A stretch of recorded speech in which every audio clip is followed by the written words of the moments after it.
বিএনপির ভারপ্রাপ্ত চেয়ারম্যান জনাব তারেক রহমান, আপনাকে আমাদের অনুষ্ঠানে স্বাগত জানাই। আপনি আমাদের শুভেচ্ছা এবং কৃতজ্ঞতা জানবেন। আমাদের সাথে আরো থাকছেন প্রফেসর আসিফ নজরুল। তিনি একজন জুরিস্ট, লেখক, সাংবাদিক এবং তার অনেক পরিচয়। তবে তার সবচেয়ে বড় পরিচয় এই মুহূর্তে যে তিনি সরকারের একজন উপদেষ্টা, তিনি সরকারের সঙ্গে রয়েছেন। তাকে আরেকটু আমি যদি পরিচয় দিতে চাই, তিনি একসময় সাংবাদিক ছিলেন, দুর্দণ্ড প্রতাপশালী রিপোর্টার ছিলেন। সেই আসিফ নজরুলকে আমরা সঙ্গে পেয়েছি। প্রফেসর আসিফ নজরুল, আপনাকে আমাদের সাথে পেয়ে আপনাকে আমাদের কৃতজ্ঞতা জানাই এবং স্বাগতম। আপনি আমাদেরকে সময় দিয়েছেন, পুরো টিমের পক্ষ থেকে আপনাকে স্বাগত। প্রথমেই যে বিষয়টি প্রফেসর আসিফ নজরুল আপনার কাছে যেতে চাই যে প্রফেসর আসিফ নজরুল, আপনারা কি তারেক রহমানের এগেইনস্টে যেসব মামলা হয়েছে সেই সব মামলা প্রত্যাহার করছেন কিনা খুব শীঘ্রই? আমরা কোনো ব্যক্তি স্পেসিফিক মামলা উইথড্র করছি না। আপনি দেখেন, আমরা প্রথম বলেছিলাম আমরা জুলাই অগাস্টে হত্যাকাণ্ডের যে মামলাগুলো ফলস মামলা করেছিল বিগত ফ্যাসিস্ট সরকার, সেগুলো উইথড্র করেছি হত্যাকাণ্ডের অভিযোগগুলো ছাড়া। সেকেন্ড ফেজে আমরা সাইবার সিকিউরিটি অ্যাক্ট যেটা আছে আমার মন্ত্রণালয়ের পক্ষ থেকে উদ্যোগ নিচ্ছি। আমরা এখানে স্পিচ অফেন্সের সাথে কম্পিউটার অফেন্সের পার্থক্য করছি। আমরা, আপনি জানেন, প্রত্যেকটা কেস দেখতে হচ্ছে, টাইম লাগছে। স্পিচ অফেন্স বা কথা বলার অপরাধের জন্য যাদের বিরুদ্ধে অভিযোগ এসেছিল তাদের সমস্ত মামলা উইথড্র করা হবে। এখানে তারেক রহমান আছেন নাকি খালেদ আছেন এটা আমরা দেখবো না, আমরা ইস্যু ধরে ধরে করবো। এটা আমার মন্ত্রণালয়ের অ্যাপ্রোচ।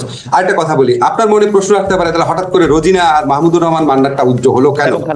প্রশ্ন তুলেছে এবং খালেদা জিয়া। আচ্ছা, খালেদা জিয়াটা তো আপনার খালেদা জিয়ার মামলা উইথড্র করেছে পরে। প্রথমে আসছে রোজিনা আর মান্না ভাইয়েরটা। রোজিনা আর মান্না ভাই ওনারা দীর্ঘদিন সাফার করছিলেন, ওনারা পাসপোর্ট পাচ্ছিলেন না, বিদেশে যেতে পারছিলেন না। বিশেষ করে মাহমুদুর রহমান মান্না পাসপোর্ট পাচ্ছিলেন না। মাহমুদুর রহমান মান্না এখনো সংকটাপন্ন অবস্থায় হসপিটালে আছেন। ওনার বিরুদ্ধে একটাই মামলা ছিল, ডিজিটাল সিকিউরিটি অ্যাক্টের মামলা, একটা আইনেই মামলা ছিল। ওনারা ব্যক্তিগতভাবে যোগাযোগ করেছেন এবং অনেক সাফারিংসের মধ্যে দিয়েছেন। মান্না ভাইয়ের চিকিৎসা কাজ বন্ধ ছিল ওখানে। আর রোজিনার মেয়ের চিকিৎসার ব্যাপার, রোজিনার একটা এই মুহূর্তে আমার মনে পড়ছে না, একটা কারণ ছিল। ওনারা খুব রিকোয়েস্ট করেছিল, আমরা একটা সিগনেচার স্টেটমেন্ট হিসাবে আমরা মামলা উইথড্র করেছি। আরো অনেক মামলা করেছি, আপনাকে এখানে বলে শেষ করতে পারবো না। যেমন ধরেন, আপনি মাহমুদুর রহমানের যে স্ত্রীর যে মামলার ব্যাপারটা ছিল, আমাদের অত্যন্ত শ্রদ্ধেয় সম্পাদক, ওটা আমরা করেছি, ওটা পত্রিকা আসে নাই। এরকম আরো আছে কিছু কিছু যেটার জন্য জনজীবন অতিষ্ঠ হয়ে যাচ্ছে। ধরেন আপনার জীবন অতিষ্ঠ হয়ে যাচ্ছে, আপনি ওই মামলার কারণে বিদেশে চিকিৎসা যেতে পারছেন না, আপনার বাচ্চা পড়তে যেতে পারছেন না, আপনার বাচ্চাকে নিয়ে আপনি চিকিৎসা দিতে পারছেন না, বাইরে যাওয়ার অনেক প্রয়োজন তো থাকে মানুষের। সেই সমস্ত ক্ষেত্রে আমরা অগ্রাধিকার, দুই একটা অনুরোধের ভিত্তিতে অগ্রাধিকার দিয়েছি। এখন খালেদ মানুষ তো ধরেন এই জিনিসগুলো বলে আমরা বোঝানোর চেষ্টা করেছি আমরা সবকিছু করব, সমস্ত ইস্যু ওয়াইজ জিনিসগুলোকে করব।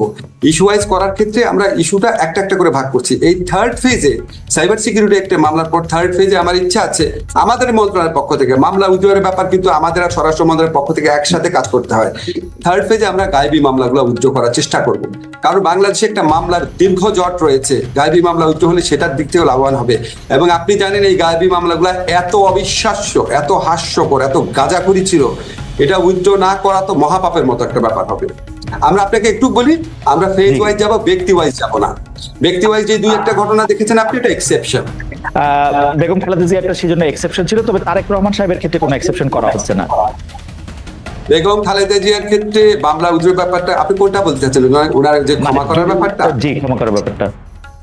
বেগম খালেদা জিয়ার মামলায় যে বিচারটা হয়েছিল সেই বিচার নিয়ে মিজানুর রহমান খান এবং আমি লিখেছিলাম। আপনাকে একটা জিনিস মনে করাই দিই, বেগম খালেদা জিয়া মামলার শুনানিকালে উনি বিস্মিত হয়ে বলেছিল যে এতিমের টাকা আমি আত্মসাৎ করেছি, এক্সক্লেমেশন চিহ্ন। সেটাকে বিচারক লিখেছেন উনি এতিমের টাকা আত্মসাৎ করে নিজের মুখে স্বীকার করেছেন। আপনি চিন্তা করতে পারেন এই ধরনের বিচার হয়েছে ওনার ক্ষেত্রে। আরেকটা বলি আপনাকে, নিম্ন আদালত যে হাইকোর্ট যে সাজা দেয়, নিম্ন আদালত যে সাজা দেয়, সেটা আপনি কখনো শুনেছেন হাইকোর্ট বাড়িয়ে দেয়? হাইকোর্ট বাড়িয়ে দেয় আপনি শুনেছেন? এমনকি যারা জামাতে যেসব লিডারের শাস্তি হচ্ছে সেই সমস্ত যুদ্ধ অপরাধীর ক্ষেত্রে দুই একটা ঘটনা ছাড়া বাংলাদেশের ইতিহাসে ঘটনা ঘটেছে। উনি শোনেন, পরে আমরা শুনলাম কি যেই বিচারক উনাকে জামিন দিয়েছিল দেখা উনার হাইকোর্টে অ্যাপিলেট ডিভিশনে এলিভেশন বন্ধ রেখেছিল, শাস্তি বাড়ানোর পর উনাকে এলিভেট করা হয়েছে। আপনি জানেন গত আমলে কিভাবে বিচার হয়েছে। উনার মতো নির্যাতিত মানুষ বাংলাদেশে কে আছে এই গত 15 বছরে? যারা মারা গেছে ওনাদের কথা বাদ দিয়ে আমি জীবিত যারা পলিটিক্যাল লিডার আছে, আমি তো মনে করি উনার প্রতি, উনি যে এত বছর জেলে ছিল, উনার প্রতি চরম অবিচার করা হয়েছে। আমি সিদ্ধান্ত নিয়ে প্রশ্ন তুলছি না, আমি মানে প্রক্রিয়াটা নিয়ে। আচ্ছা, পরবর্তী প্রসঙ্গে আসি প্রফেসর আসিফ নজরুল। যে আগের আমলে আপনি ঠিকই বলেছেন, আমরা আগের আমলে অদ্ভুত সব গায়েবী মামলা দেখেছি, কিন্তু এই অদ্ভুত মামলা হওয়ার প্রক্রিয়া কিন্তু এখনো বন্ধ করা নাই।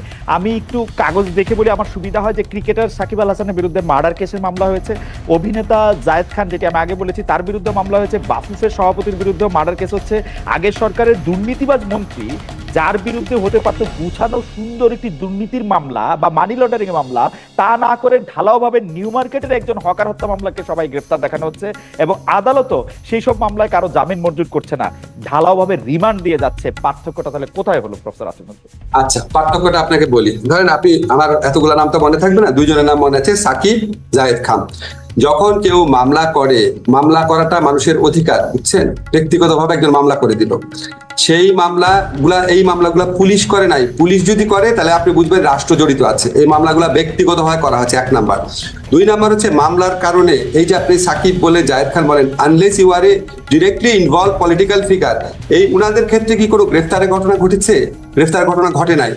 যখন মামলা কোনো মানুষ করে, আমরা বারবার বোঝানোর চেষ্টা করেছি, যখন আমরা পুলিশকে বলেছি মামলা যখন করছে আপনারা একটু বোঝানোর চেষ্টা করেন না কেন যে এই মামলাতে আপনারা যাদের বিরুদ্ধে অভিযোগ আনছেন তাদের কি আপনার সত্যি মানে বিশ্বাসযোগ্য কিনা অভিযোগটা। কারণ আমাদের পিআরবিতে কিছু প্রভিশন আছে, হিয়ারসে ধরনের বা গুজব ধরনের মামলা হলে পুলিশ প্রাইমারি কথাগুলো জিজ্ঞেস করতে পারে।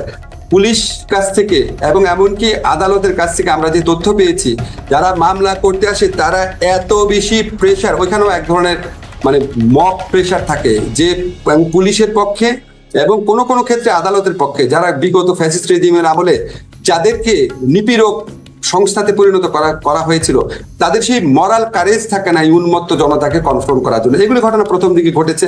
আমরা অনেক চেষ্টা করেছি, চেষ্টা করার পর এটা অনেক রিডিউস হয়েছে। আমরা একটা জিনিস সবাইকে বলার চেষ্টা করেছি, যেখানে এফআইআর মানেই গ্রেফতার না। আপনাকে আমি কিছু নাম বলবো না, বাট কিছু মানুষ যখন আমাদের সাথে যোগাযোগ করে যে এই মামলা তাদের বিরুদ্ধে হওয়ার কথা না, আমরা স্বরাষ্ট্র মন্ত্রণালয় এবং আমরা একসাথে কাজ করি, আমরা আশ্বাস দেওয়ার চেষ্টা করি যে পুলিশ ক্রেডিবল তথ্য না পেলে আপনাদের গ্রেফতার করবে না। গ্রেফতারের খবরগুলো আপনারা পান, কিন্তু গ্রেফতার করা হয় নাই এরকম অসংখ্য ঘটনা আছে। তারপরও আমরা চেষ্টা করছি এই জিনিসগুলো নিয়ে মানুষের যে মনে প্রশ্ন আছে সেগুলিকে আরো বেশি ভালোভাবে অ্যাড্রেস করার চেষ্টা করছি আমরা। আপনাকে একটু নাম ধরেই বলি, আপনার দীর্ঘদিনের যে মানে একসাথে কাজ করেছেন আপনারা, জনাব শাহরিয়ার কবির, তার বিরুদ্ধে যে হত্যা মামলা হয়েছে সেই ব্যাপারটিকে আপনি আসলে কিভাবে দেখেন? কেউ কেউ প্রশ্ন করছেন ৭১-এর ঘাতক দালাল নির্মূল কমিটির সামনের সারির সংগঠক বলেই কি তিনি সেই জালে পড়লেন যেটাতে আসলে আপনি নিজেও ছিলেন? তার বিরুদ্ধে হত্যা মামলা হয়েছে, আপনি জানেন। ওনার বিরুদ্ধে তো হত্যা মামলা আপনার ৭১-এর ঘাতক দালাল নির্মূল কমিটিতে থাকার কারণে হয়েছে, এটা কি বাদী লিখেছেন? লিখেন নাই। শোনেন, আপনাকে আমি ব্যক্তি বিশেষের কথা বলবো না, তাহলে অন্যদের প্রতি ইনজাস্টিস করা হবে। এখানে এখানে কিছু মামলা হয়েছে, এটা আমাদেরকে ব্যথিত করেছে, আমাদেরকে বিব্রতকর অবস্থায় ফেলেছে, এবং আপনাকে আমি নিশ্চিত করতে পারি এই সমস্ত মামলার পিছনে রাষ্ট্রের, সরকারের কারো কোনো রকম, রাষ্ট্রটা আমি জানি না, রাষ্ট্র অনেক বড় ব্যাপার, আমাদের অন্তর্বর্তীকালীন সরকারের কারো কোনো রকম মিনিমামতম সংশ্লিষ্টতা ছিল না, মিনিমামতম প্রণোদনা ছিল না, মিনিমামতম ডিরেকশন ছিল না। ব্যক্তিগতভাবে এই জিনিসগুলো করা হয়েছে।